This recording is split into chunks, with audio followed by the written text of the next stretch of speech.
Bonjour à toutes et à tous, bienvenue sur Eurosport et JCN pour revenir sur ce qu'il s'est passé sur le Giro.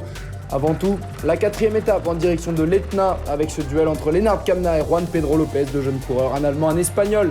Cette petite frayeur pour Juan Pedro Lopez dans le final qui va lui coûter la victoire d'étape mais qui va lui offrir tout de même le maillot rose de leader du classement général. Kämna s'impose au sommet de l'Etna et l'Espagnol de la Trek Segafredo est le nouveau leader du classement général. Au revoir l'Etna, place à l'étape entre Catane et Messine, 174 km au programme, avec l'arrivée du côté de Messine chez Vincenzo Nibali, le requin de Messine qui a annoncé à l'arrivée que ce serait son dernier Giro et sa dernière saison cycliste professionnelle. Une page se tourne pour le cyclisme italien, le vainqueur du Giro 2013, 2016, de Milan-San Remo du Tour de Lombardie, qui va mettre fin à sa carrière. Le peloton qui est parti de Catane assez tôt aujourd'hui, puisqu'il faudra prendre le ferry pour rejoindre le territoire italien. Et regardez, 5 coureurs à l'avant, Jaakko Hänninen pour AG2R Citroën, Alessandro Tonelli de la Bardiani, Mirko Maestri pour Eolo Kometa, puis les deux drone hoppers que l'on a l'habitude de retrouver, Mattia Bais et Filippo Tagliani. Au sprint intermédiaire, il y a une toute petite bagarre entre Tagliani et Hänninen.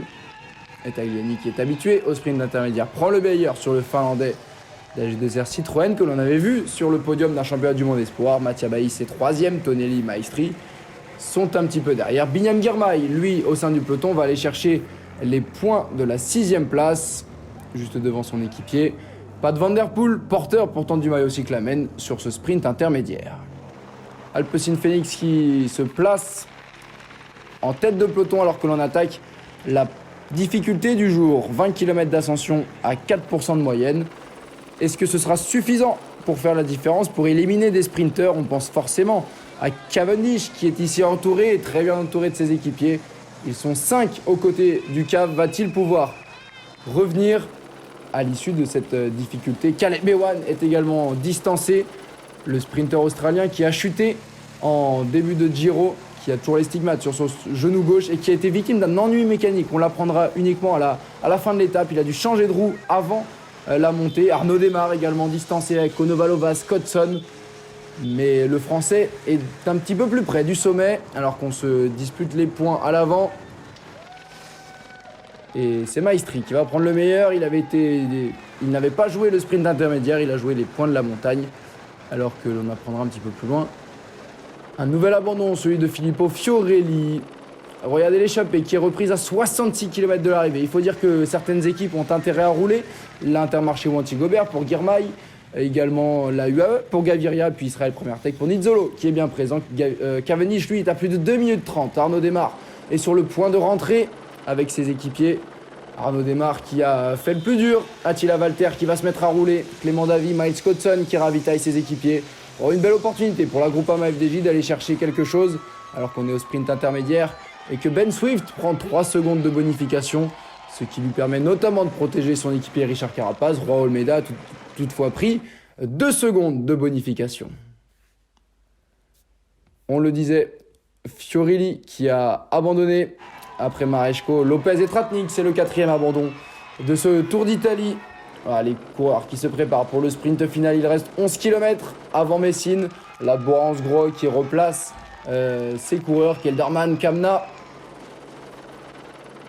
Et oui, on va voir un Van Der Poel, peut-être va-t-il aller sprinter. La Cofidis qui se replace également. Ah, la flamme rouge. Le dernier kilomètre, on ne voit pas les principaux sprinteurs. Tout juste la Groupama qui remonte. Virage à gauche.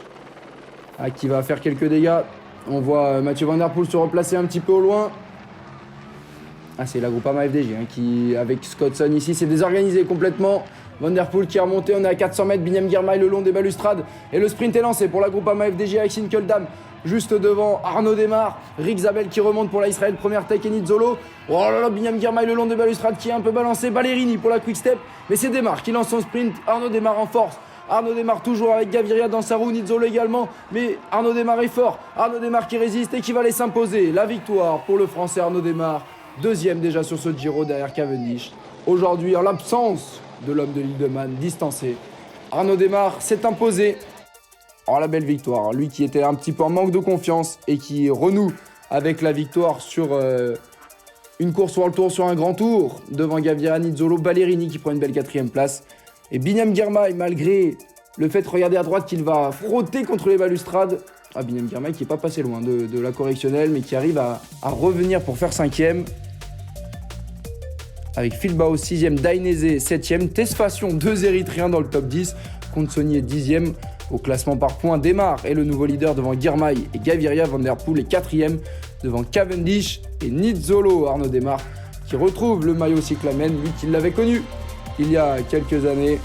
Un maillot qu'il pourrait peut-être ramener à Vérone d'ici le 29 mai et la fin de ce Giro. Ça peut être un objectif pour la Groupama FDJ de Marc Madio. Le classement général avec Juan Pedro Lopez, toujours leader. Un seul changement puisque Joao Almeida 7e est désormais à 1 minute 58 grâce à 2 secondes de bonification. Il passe devant Pello Bilbao. Romain Bardet est toujours 10e à 2 minutes et 6 secondes. On retrouve Pavel Sivakov 23e, Guillaume Martin 27e. Au classement des jeunes, c'est également Juan Pedro Lopez qui est en tête devant Mauri Van Sevenant, le meilleur grimpeur toujours, Lennard Kamna. L'étape de demain proposée sur le Giro entre Pagny et Scalea, 192 km. On va longer la mer, peut-être un petit peu de vent pour venir perturber. Regardez ce final extrêmement plat, un Grand Prix de la Montagne au tout début d'étape pour lancer la journée, lancer l'échappée du jour. Et puis ensuite, les sprinteurs pourront sans doute s'exprimer. Une revanche pour Cavendish ou Ewan qui n'ont pas pu s'exprimer aujourd'hui. Arnaud Démarre va-t-il pouvoir doubler la mise? Rendez-vous jeudi.